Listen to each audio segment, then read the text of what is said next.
So this introduction video has two goals. One, to get the clever and easy access to the textbook. And the second being to give you good advice on approaching textbook readings for this course. Okay, first step. You want to open and bookmark clever.com. So you click on it. Go ahead and delete all mine. That way I can show you in order how it's going to be.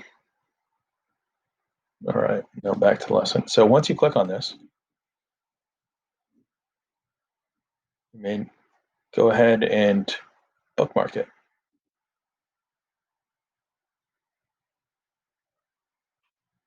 Put it in the economics folder. Choose done. If you already have it in another folder, that's fine. As long as you have it so it's a click away, it'll be efficient for you. And that's really what I want for you.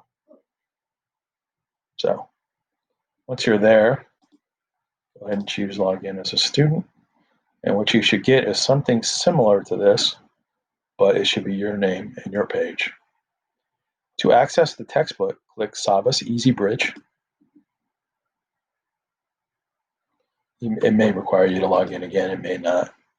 Notice it's requiring me to log in again, but I don't mind, it's okay.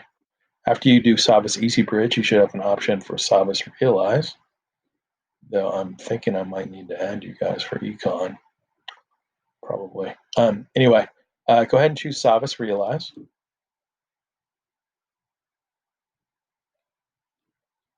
I wouldn't bookmark any of this stuff because then you'll have login issues with Savas.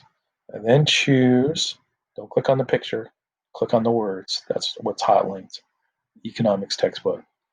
Don't choose the government one anymore. Again, choose this time you want to choose the one with the money on it. Economics is about money, really, and how we look at resources in the world. And I believe that's $1, but not for sure. That's definitely U.S. currency. That's for sure.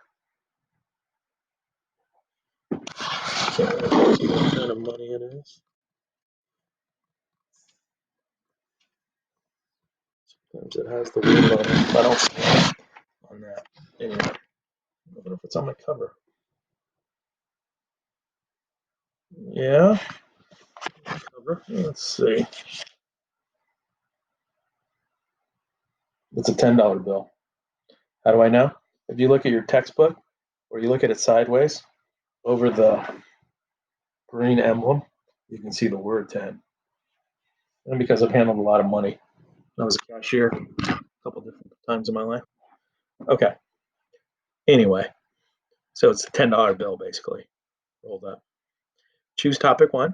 We're reading on the unit titled Fundamentals of Economics. The textbook calls it topic and lesson, although we usually think in unit and chapter as old school teachers, but whatever. Topic and lesson, unit and chapter, tomato, tomato. Choose lesson 1, Scarcity. That's going to be our first reading. Look for the book icon titled Lesson 1 E-Text Scarcity. When you're doing the readings for this course, almost always you need to read the e-text, which is the textbook icon. Click on it, and it should open the textbook. This is how you should approach the textbook. Once you get it open, go ahead and go back to the classroom assignment and open the Google form. You click it, click, and then this should pop open. Titled Scarcity, it should match. If it ever doesn't match, you're looking at two different things, and it's going to be really confusing. As long as it matches, it should make a lot of sense. Okay. So we're going to join Zoom, take attendance, and watch the introduction video. On the day that you're doing the class, on Tuesday, it will have a link to a video right here, the video I'm making right now. You're going to read 1.1, pages 4 to 8, so it's not very long. That's why I made the video today. You're going to answer the Google form questions. There's 33 of them. How do I know? They're 2 points a question, and the total points is 66. When you're done, you click Submit via Google form. and your assignment is submitted for that day. Okay, so it's always the last one on the reading. So what you want to do is read the caption. Even in an affluent society like the United States, everyone must make economic choices. In this context, the word affluent means rich or wealthy. As you see, these kids are pretty well dressed, young men. So either they're from an affluent community or they're going golfing, but probably more likely the former, because it says in the caption, in an affluent society. Affluent means wealthy, rich. Read the adjectives every time. Make sure when you finish the reading, you could answer the adjectives and explain them. If you can't, you haven't understood it well. I would read the terms every time because you know I'm going to test you on that eventually. Okay, just read through them all. Once you finish that, choose the launch video and watch the video carefully. It's going to give you nice background to give you context for whatever the reading happens to be.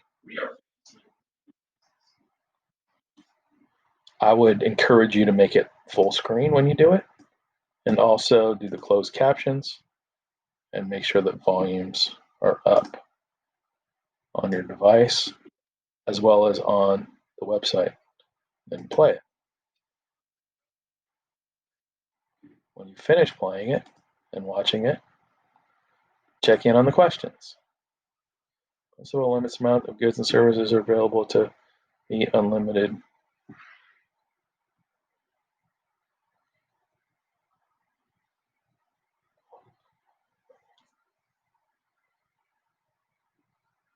I'm not sure. Sounds like one of the terms, though.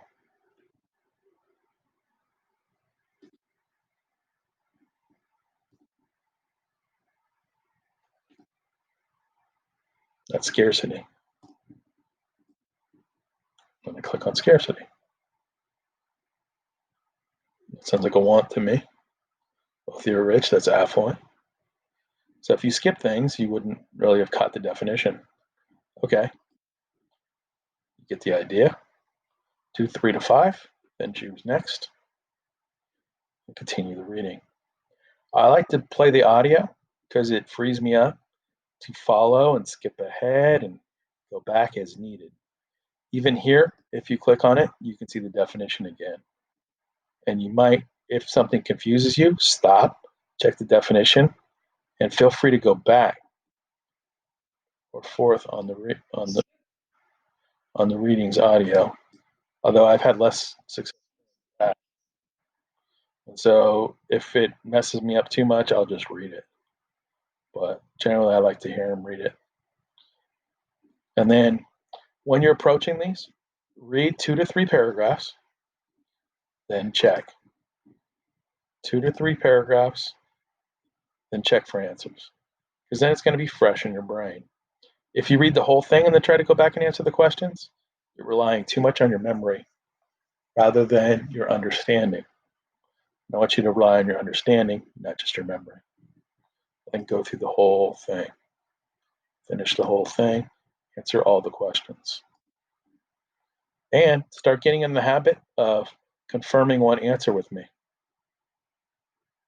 Okay? If you confirm an answer a day, then you can make sure you get at least one right. I'm not going to answer a ton of questions every day, but by checking one answer, you'll increase your chances of being successful. And then when you finish answering them all, click submit, and it'll go through. If I've set up the program right, which I will.